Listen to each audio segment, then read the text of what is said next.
que faire quand on voit deux limites qui se suivent et qui portent sur des variables différentes et qu'on se demande si on peut les permuter ou pas? On va le voir dans cette vidéo. En fait, il faut utiliser le théorème de la double limite. Et ce théorème, qui est très puissant, c'est super intéressant de savoir le démontrer. On va commencer directement. Donc, qu'est-ce qu'il nous dit ce théorème?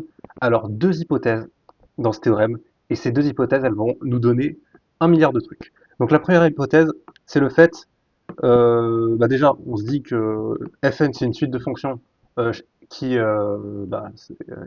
une suite de fonctions, et chacune de ces fonctions va de k dans k, avec k c'est c ou c'est r. Donc voilà, ça c'est pas très important pour l'ensemble d'arrivée et l'ensemble de départ. Ce qui est important, c'est le fait que, première hypothèse, il faut que à n fixé, donc là on fixe le n, et bien il faut que les fn de xm, avec xm c'est une suite qui pas forcément qui convergent, hein. XM, c'est pas forcément une suite convergente, mais l'hypothèse, elle nous dit que la suite Fn de XM, donc XM à laquelle j'ai appliqué la fonction f, n, avec n qui est toujours la même chose, et ben ça converge pour tout n. Donc pour tout n, ça va tendre vers quelque chose. Et ça, dans la suite, on va l'appeler Ln. Mais pour l'instant, je vais pas l'appeler comme ça, le théorème sera plus général. Et deuxième hypothèse, Fn converge uniformément. Très important, uniformément. On va voir un contre-exemple qui met en défaut ce théorème quand on n'a pas l'hypothèse de convergence uniforme. Donc Fn converge uniformément vers sa limite simple, parce que oui, une autre hypothèse c'était que Fn convergeait simplement, mais bon, s'il converge uniformément, il converge simplement. Donc on note limite de Fn, la limite simple, et dans la suite de la vidéo, on va l'appeler f. Voilà. Et ce que nous dit ce théorème, d'une manière très synthétique, c'est qu'on peut permuter les limites. Avec cette formule qui résume un petit peu notre théorème de la double limite, on va voir qu'elle a un gros défaut cette formule, mais au moins elle est jolie, donc je vais vous l'expliquer. Ça nous dit tout simplement que si on considère fn de xm et qu'on veut prendre sa limite, mais on ne sait pas trop s'il faut commencer par n ou par m, et bien en fait on s'en fiche, parce qu'on peut soit commencer par prendre la limite en m qui tend vers l'infini, et ensuite, je prends la limite de n, et ben ça fait la même chose que si j'avais pris d'abord la limite en n qui tend vers plus l'infini, et qu'ensuite j'avais pris la limite en m qui tend vers plus l'infini. Alors pourquoi j'ai mis la limite de droite en couleur orange? Et ben c'est tout simplement pour vous dire que le défaut de cette formule, écrite comme ça, c'est que ça, on ne sait pas si ça existe, la limite quand n tend vers plus l'infini, des limites de fn de xm. Parce que je vous avais dit que les fn de xm avaient une limite, donc on peut l'appeler ln cette limite pour chaque n fn de xm quand m tend vers plus l'infini, ça tend vers ln. Donc en gros ce que je dis là c'est que limite quand n tend vers plus l'infini de ln c'est égal à ça. Mais ça on sait même pas si ça existe. Et bien c'est justement ce que va nous prouver ce théorème en fait. Une des conclusions de ce théorème c'est de nous dire que en fait la limite des ln existe. Et c'est ça qui est fort. Et pareil ici, une autre conclusion de ce théorème, ça va être de nous dire que la limite quand m tend vers plus l'infini des limites quand n tend vers plus l'infini de fn de xm, avec ceci, si on note f, la fonction qui est la limite des fn, bah en fait ça veut dire que c'est f de xm. Et ben ce que nous dit ce théorème, c'est que ceci converge également. Alors qu'on ne savait pas du tout que ça converge. Ce qu'on sait, c'est que les fn de xm convergent quand n tend vers plus l'infini. Enfin non, quand m tend vers plus l'infini. Mais quand m tend vers plus l'infini, on ne sait pas si les f tout court sans n de xm convergent. Et bien c'est encore une conclusion de ce théorème. Et la conclusion principale de ce théorème, donc la troisième conclusion, c'est qu'en fait, ces deux limites sont égales. Voilà. Et c'est ce qu'on va formaliser tout de suite. Voilà, donc plus rigoureusement, ce que nous dit ce théorème, il nous dit trois choses, comme ce que je vous avais dit avant, c'est que, c'est que cette suite converge, donc ça c'est la suite, si je ne me trompe pas, c'est la suite des ln, donc ça c'est ln, on l'avait appelé ln, et cette suite converge aussi, donc ça c'est la suite des f de xm. Et elle converge vers la même chose. Alors je vous avais promis de justifier pourquoi on avait pris l'hypothèse de convergence uniforme, et ben on va le justifier tout de suite en donnant un contre-exemple. Alors le contre-exemple, c'est tout simplement de prendre la fonction qui est en fait une fonction de marche en fait, je ne sais pas comment l'appeler. Ça a très certainement un nom, mais en gros, c'est la fonction qui vaut tout le temps 0 jusqu'à n, et ensuite, quand on atteint n, pour les x plus grands que n, ça vaut 1. Bon, là, vous avez remarqué que j'ai pris l'exemple de n égale 2. Mais si j'avais pris l'exemple de n égale 3, et ben ça fait cette fonction-là. En gros, il y a autant de fonctions qu'il y a de n. Mais bon, ça, je pense que vous avez compris. Donc voilà, ça c'est la courbe de f2, je l'ai écrit. Et cette fonction, en fait, si je fais tendre le x vers l'infini, parce que je vous avais dit que x, la fonction x, enfin la suite xm, n'était pas obligée de converger. C'est fn de xm qui est obligé de converger.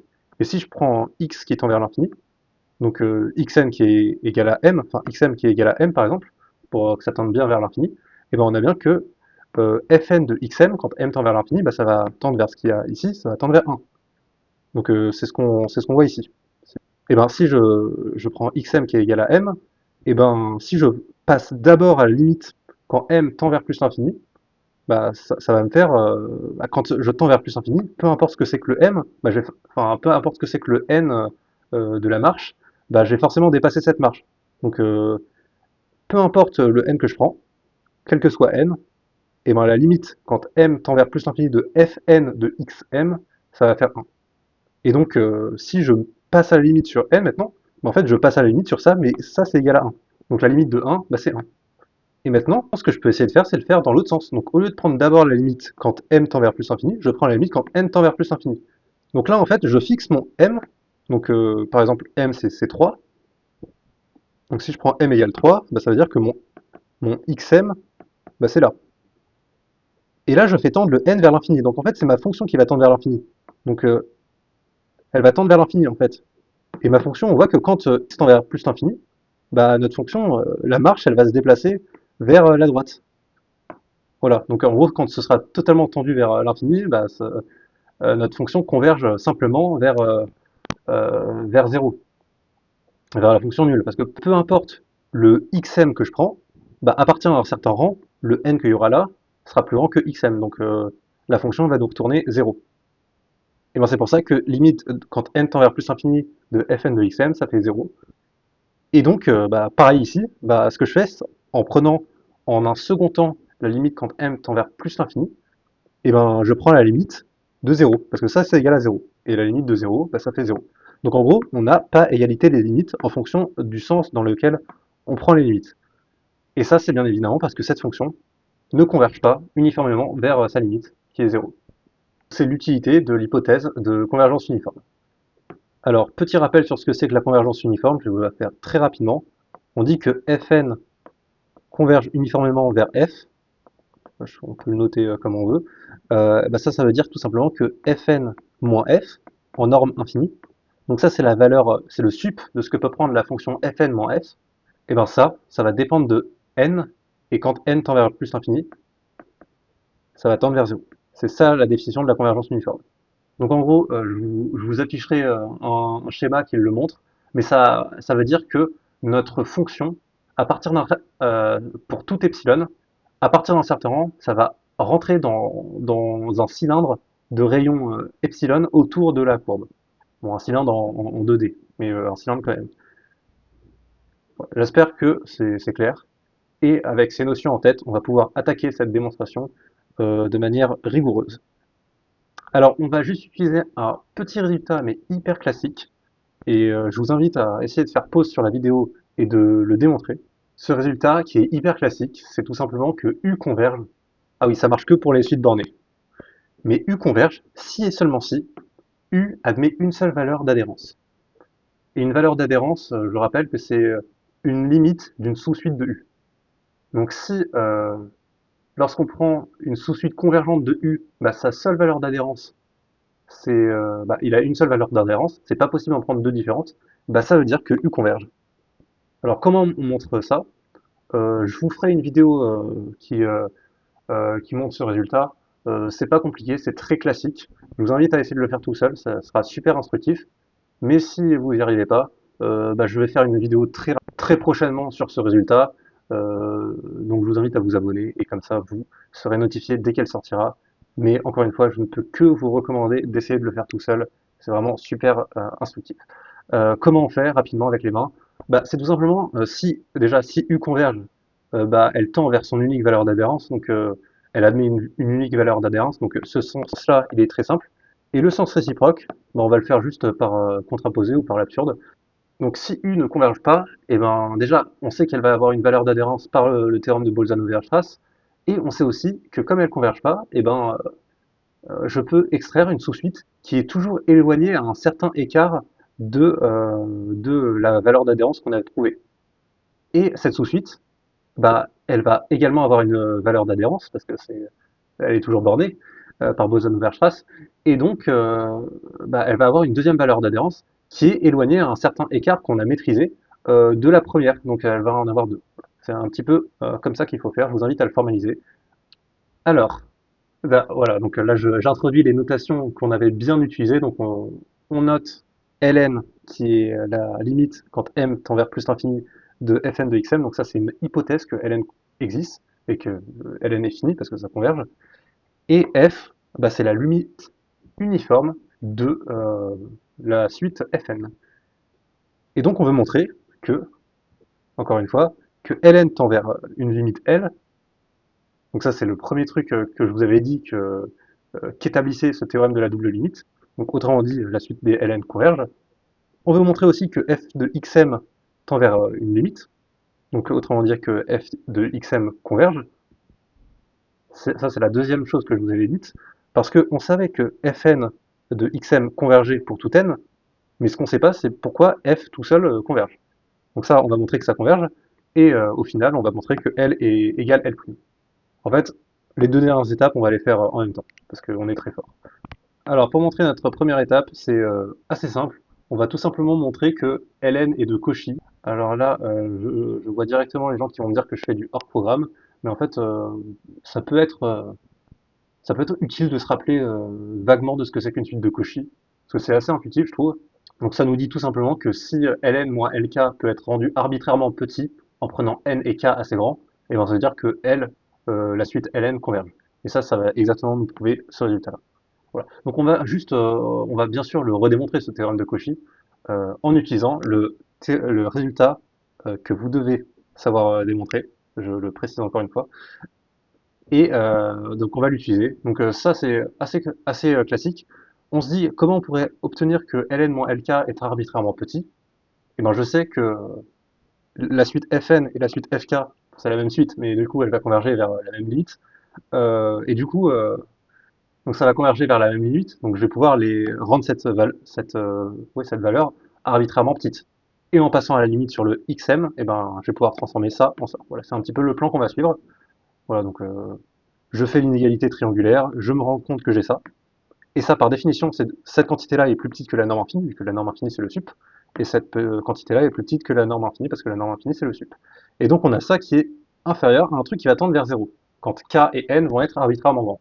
Et ça tombe bien, parce que là, on n'a plus que du m ici. Et le m, je peux le faire tendre vers l'infini en passant par la limite, ce qui va conserver l'inégalité. Et donc, j'obtiens bien que ln moins mk est arbitrairement petit.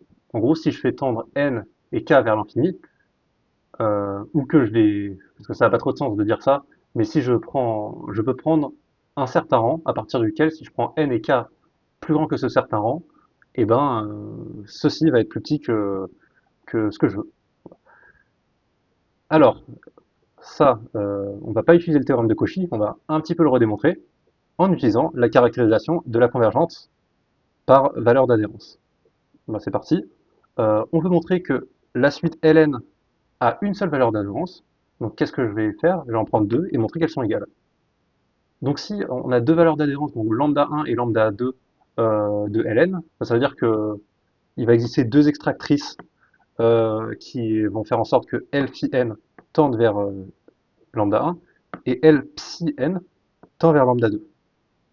Ah oui, ce que j'ai mis entre parenthèses, c'est pas la définition d'une extractrice. C'est juste une propriété des extractrices. Les extractrices tendent vers plus infini. C'est ce qu'on va utiliser. Donc si on passe à la limite dans ceci, on sait toujours que c'est plus petit que ça, plus ça, et ben, quand je vais passer à la limite, comme là ça dépend plus que de n, ça va tendre vers 0, et ça va tendre vers 0 aussi, donc ceci va être plus petit que 0, et donc la valeur absolue, ou le module, si on est dans les complexes, je vais dire valeur absolue, mais vous remplacez valeur absolue par un module. Et donc ça veut dire que lambda 1 égale lambda 2. Euh, donc par notre critère, notre caractérisation de la convergence, ça veut dire que Ln converge. Ah oui, il faut aussi prouver qu'elle est bornée. Bon, ça c'est pas très compliqué parce que on l'a presque prouvé, parce que ici, on s'est dit que Ln moins Lk c'était arbitrairement petit. Mais si je particularise en remplaçant Lk par 0, donc ici et ici, bah, ça veut dire que Ln c'est toujours proche de L0. Et ben donc du coup c'est borné. Voilà, c'est un petit peu ce que j'ai écrit ici. Ln moins L0 c'est plus petit que ceci plus ceci, ce qui est juste ceci particularisé en k égale 0. Et donc ce que je peux faire, ça c'est une astuce très utile, c'est d'utiliser l'inégalité triangulaire renversée, mais en fait il faut la retenir en se disant j'amène lui ici. Donc ça fait Ln, enfin Ln est plus petit que la valeur absolue de L0 plus la valeur absolue de tout ça. Et donc ça c'est borné parce que convergent. Voilà. Une suite convergente est bornée. Je vous invite à le vérifier, à le redémontrer. C'est très classique également. On va sans plus attendre passer à la partie 3, enfin à la partie 2, qui est la même que la partie 3, je vous l'avais dit, mais qui est tout simplement de démontrer que également f de xm va converger vers une limite et que cette limite ne sera rien d'autre que L. C'est ce qu'on va montrer tout de suite. Donc pourquoi f de xm converge vers L? Donc là je vais vous montrer un piège dans lequel il ne faut pas tomber. Donc voilà, ça c'est ce que je vous avais déjà dit, on connaît rien de f, mais on connaît des trucs sur fn. Et en général, en topologie, ce qu'on aime bien faire, quand on connaît bien un truc qui est proche d'un truc qu'on connaît pas, ben, on va essayer de minorer la distance entre ce qu'on connaît et ce qu'on connaît pas. Là, ça tombe bien parce que cette distance, on la maîtrise, parce que c'est plus petit que la norme infinie. Et la norme infinie, comme on travaille avec des suites convergentes uniformes, bah ça, on sait que ça va tendre vers 0. Et là, c'est le piège dans lequel je voulais que vous ne tombiez pas. C'est pourquoi on ne peut pas conclure à partir de là. Parce que là, on a l'impression qu'on peut se dire, ok, bah là, je vais pouvoir passer à la limite sur ceci, donc sur xm, donc ça va me faire L', et donc ça va me faire L' moins fn de... Ah non, L' moins fn de Ln est plus petit que ceci. Si je passe à la limite sur n, enfin sur m, et ensuite je passe à la limite sur n, et ça me donne le résultat. Donc L' moins L est plus petit que 0. Ben, je ne peux pas faire ça parce que je n'ai aucune idée de si ça converge, ça. C'est justement tout l'objet de ce qu'on voulait démontrer. Mais on sait maintenant que si on prouve que ça converge, et ben nécessairement ça va converger vers L. Et la petite technique, parce que en fait euh, là le seul truc qui nous bloque, c'est qu'on ne peut pas passer à la limite. Mais en fait, notre théorème qu'on a prouvé, enfin qu'on n'a pas encore prouvé, on prouvera dans une autre vidéo, sur la caractérisation de la convergence, eh ben, elle nous dit que en fait, je peux passer à la limite, mais pas vraiment passer à la limite, mais passer à la valeur d'adhérence. Et ben, c'est ce qu'on va faire. Voilà, donc là, je montre juste rapidement que c'est borné pour pouvoir utiliser le théorème de la caractérisation de la convergence. Mais bon, c'est la même chose que ce qu'on avait fait avant. J'utilise ceci en particularisant en n égale 0 et je fais l'inégalité triangulaire renversée. Donc en passant à la valeur d'adhérence, donc je me prends lambda une valeur d'adhérence et je vais montrer que bah forcément il n'y en aura qu'une seule. Bon là j'ai même pas besoin d'en prendre deux parce qu'on va voir qu'il y a une valeur nécessaire pour lambda en fait. Donc lambda c'est une valeur d'adhérence, donc je peux m'extraire une suite qui tend vers lambda et donc maintenant je peux passer à la limite sur ça parce que ça maintenant je sais que ça converge. Et bien c'est exactement ce que je fais. Et maintenant je passe à la limite quand n tend vers plus infini et ça me fait ceci et donc lambda c'est nécessairement égal à L. Donc la seule valeur d'adhérence est L. Donc déjà, on est avec une suite bornée avec une seule valeur d'adhérence, ce qui fait que la suite converge vers une limite L'. Mais on sait que euh, sa seule valeur d'adhérence est L, et qu'une suite converge enfin une suite convergente converge vers son unique valeur d'adhérence, et ben ça veut dire que L' égale L. Donc f de xm tend en fait vers L. elles convergent, mais en fait elles convergent aussi vers L. Et c'est exactement ce que nous donne le théorème de la double limite. J'espère que cette vidéo vous a plu et je vous retrouve dans la prochaine.